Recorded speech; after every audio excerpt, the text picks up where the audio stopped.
Disclaimer, hindi po ako expert sa pagwawiring ng motor based for my own experience. Alright, rescue ta ni Marlon sa Patala from 4 p.m. to 9 p.m.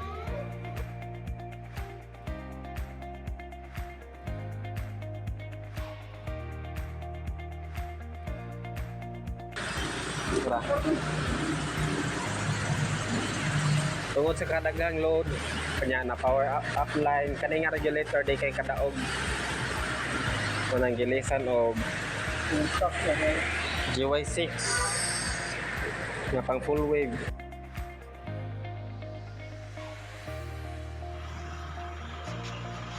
Alright, ang gabi. Moment of truth. Tatay niya.